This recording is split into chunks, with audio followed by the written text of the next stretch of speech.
Vamos falar então também um pouco sobre a visão do 5G, né? Na verdade, o 5G, como dito anteriormente, ele foi um projeto extremamente ambicioso da indústria, né? De certa maneira, o 5G então deveria ser a nova força motriz da tecnologia mundial. Isso talvez fosse um exagero, mas a visão chegou a esse ponto, né? A realidade é um pouco mais lenta, mas pode ser que ainda o 5G chegue lá, porque a gente ainda está na parte muito inicial do ciclo de vida do 5G, né? Pode ser que aconteça como o 3G, que vá muito mais longe. Mas dentro dessa visão do 5G, foram discutidos muitos casos de uso, muitas maneiras de utilizar, muitas aplicações, muitos serviços que serão utilizados com essa rede. Tá? Para organizar isso um pouco e também para entender um pouco como podem ser organizados os requisitos, foi-se discutido então em diversos fóruns, como por exemplo na ITU, 3 grandes grupos, tá? 3 grandes cenários de utilização. Vamos falar um pouco sobre ele, cada um deles, né? O EMBB, MMTC e o RLLC. O que são isso? Né? Primeiro a MBB. MBB é a banda larga móvel aprimorada. Vem do termo em inglês Enhanced Mobile Broadband. Né? Então, vê-se que a sigla vem de Enhanced Mobile Broadband.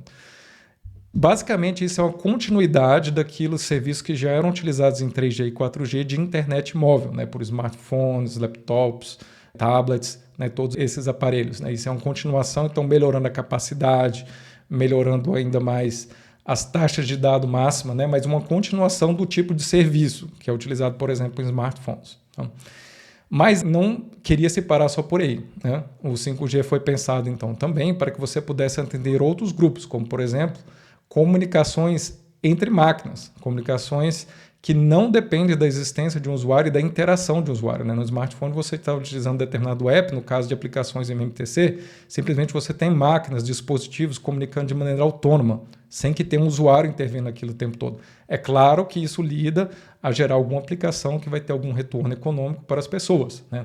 Mas basicamente é a comunicação entre máquinas. Né? E o terceiro grupo de cenários de utilização do 5G são as aplicações URLLC, tá? São as comunicações ultra confiáveis de baixa latência, do termo em inglês, então, Ultra Reliable Low Latency Communication. Tá?